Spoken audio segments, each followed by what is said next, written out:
Thank you, everybody, for coming to the Aaron Torres Podcast YouTube page. I do have one quick favor before we get to the video that you came here for, and that is very simply this. You see that little red subscribe button below this video? Go ahead, smash that subscribe button. It really does help me. It really does help this channel grow and my audience grow. So go ahead and hit that red subscribe button. And now, here is the video that you came here for. All right, everybody, I am back. Good to be back. Good to be back. I want to go ahead and talk a little college hoops. And what I would say about college hoops, it's obviously a little bit of a slower time right now. NBA draft was on Thursday. Obviously, from the college perspective, the transfer portal is just about closed for business for the 2022-2023 season. We know where everybody's going. We know who's coming back to college. Rosters are pretty much set for 2022-2023, and I'm really excited about the season ahead.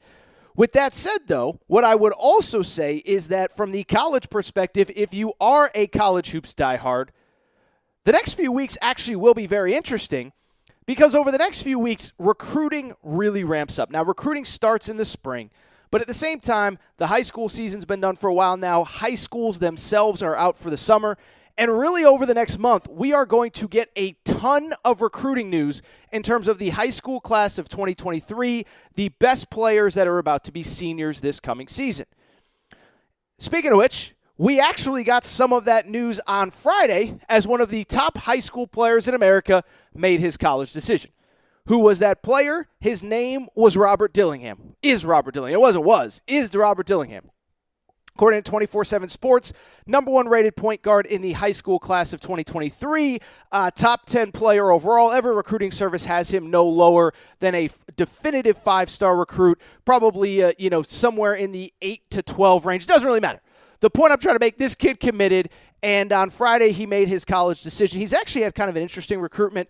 Originally from North Carolina, at one point was seen to be a Memphis lean, at one point committed to NC State, decommits after the Wolfpack struggles the past season, and on Friday he did in fact make a definitive college decision that I think he will stick with going forward. Down to four schools: Kentucky, Louisville, Auburn, and UCLA, or USC, excuse me, not UCLA, USC. So USC, Auburn, Louisville, and Kentucky. And Robert Dillingham, number one point guard in the class of 2023, according to 24/7 Sports. He made his decision, and drum roll, please. I know you guys and girls love it.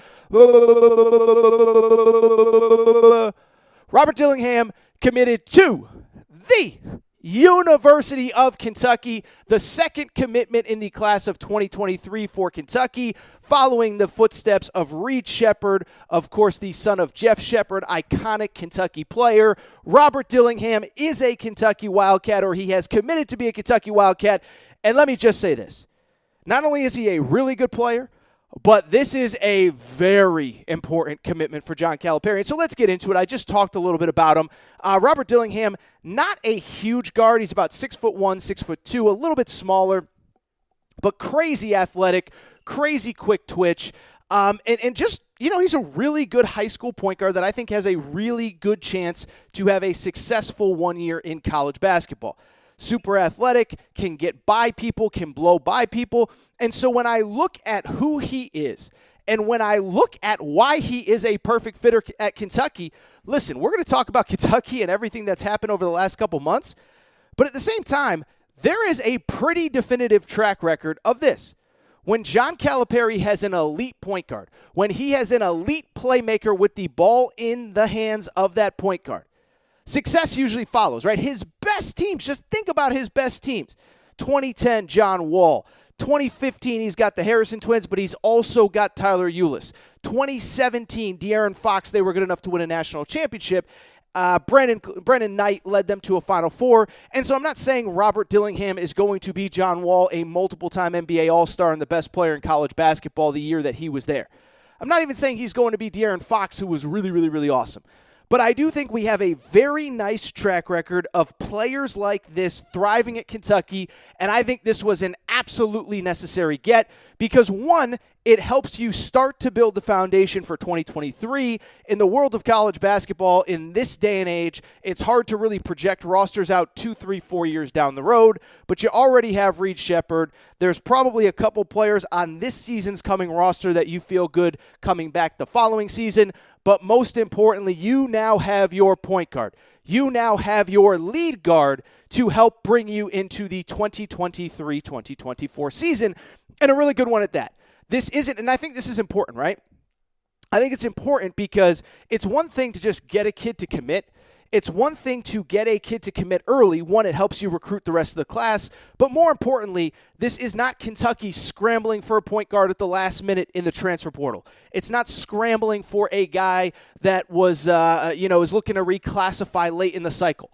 This is identifying a guy that they really wanted, and I know we're going to get into the other guy that they wanted in this class in a minute, but a guy that they really wanted, getting him early and allowing them to build a class around him. This, to me, is huge, and I believe it really sets up Kentucky nicely for 2023-2024. Of equal importance, though, I do think this is one of those minor PR wins that John Calipari needed this offseason. And listen, I've spent so much time talking about Kentucky this offseason that you don't need me to break down everything that has happened with that program over the last really 2 years. But I do think I need to contextualize this a little bit. Remember, Kentucky in 2020 during that COVID year, 2020, 2021, the worst season in school history. I don't think it's a coincidence. Not a normal season, not a normal practice schedule. One of the youngest teams Calipari ever had. If I remember correctly, Keon Brooks was the only guy coming back from the previous year. And so you have a historically bad year in 2021.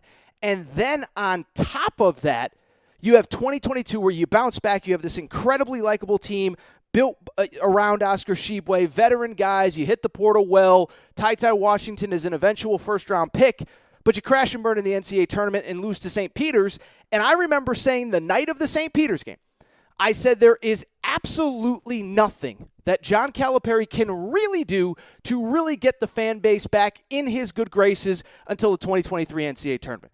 They've had recruiting success. They've had portal success. They've had regular season success. They've had SEC tournament success. But it has been so long since Kentucky has made a deep, deep run to the Final Four. And I do think that John Calipari, I do still think there is going to be a large segment of people that are happy today that are also sitting there saying, yeah, but let's see what we do when we take the court next season. At the same time, though, on top of everything else, there was I should have mentioned, by the way, part of this also was the recruiting stuff. Part of it, I do believe that John Calipari is not going to win back the fan base until he makes another deep tournament run, which I do think Kentucky is capable of this season. But part of it is also, and this is an important part as well, it's the frustrations in recruiting over the last year or so. Shaedon Sharpe, top 10 pick on Thursday night. We know his story. Was supposed to be on Kentucky's team this year. The entire team in many ways was built around him. He ends up coming to Kentucky as a reclassified guy, never plays a second of basketball, bounces, and John Calipari has to take arrows for that, even though I think most of the fan base understands that John Calipari really didn't have very much to do with it. But really this past summer, I think, is where the frustration really kind of lies within the fan base, because you have the struggles on the court, you have the Shaedon Sharpe situation, and then, of course, you have the DJ Wagner situation as well. And this is another one that I've talked about over the course of the summer. DJ Wagner, the number one player right now in the class of 2023, the son of DeJuan Wagner, who played for Memphis, who played for John Calipari in Memphis. And so after the Shaedon Sharpe fiasco, you think at the very least, well, at least we're going to get this kid until Louisville goes ahead and hires his grandfather. And so, yes, I think it's pretty obvious that this will eliminate Kentucky from the DJ Wagner sweepstakes, but to bring it full circle, that's why I think this kid is important. Yes, DJ Wagner is going somewhere else, but if you couldn't get DJ Wagner, this is a pretty good consolation prize. This is a kid that everybody in college basketball, every program in college basketball would have loved to have, and Kentucky got him, and that's why I think this is important. Big recruiting win at a time that Kentucky needs it, and let me take it a step further. I do think it can create some momentum going into the season. Now, to be clear, I understand it's late June. I understand there's no games to be played until November. But one thing that I do find is that because of the way the season ended for Kentucky, and to be clear, I do understand the frustration of Kentucky fans. I do understand those of you who are saying, I don't care what happens this summer, I need to see it on the court. But I do think there has been a little overreaction to what happened in the NCAA tournament, where it's a one and done. Everybody has taken bad losses through the years, from Duke to UCLA to Kansas to Kentucky to Louisville to whoever. And I do think there's an underappreciation for how good Kentucky could be next year. Because it's funny, right? I was talking to my buddy Sam, who runs the Torres on UK account. And Sam, we were texting and talking. He says, man, it's been a brutal offseason for Kentucky. I said, you're bringing back the National Player of the Year. And so to bring back this Dillingham thing full circle, I think it can create some momentum going into the summer with recruiting, but the fall with the season, because for all the frustration, which I do think is justified, Kentucky's going to be pretty good this year. Like everybody is like throwing dirt on Calipari. He's going to have a top 10 team with the reigning National Player of the Year coming back, a kid that I believe will be a top 10 pick in Cason Wallace next year. And oh, by the way, a bunch of really talented players around him.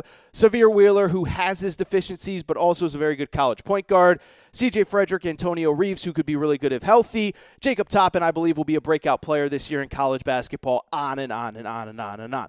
So I'm not going to go on forever. I don't want to belabor the point, but congratulations to Kentucky for getting Robert Dillingham, number 1 point guard in the class of 2023, number 7 player overall according to 24/7 Sports. And, I just look at this, and I think it's a big win for Kentucky. I think it's a big win, and I do believe that it can create some momentum going into this season. Who knows? And you're well set for 2023, 2024, where you have your point guard and where you have a guy with a skill set that has largely succeeded under Kentucky, or under John Calipari at Kentucky. I think this kid has a chance to be really good at the University of Kentucky.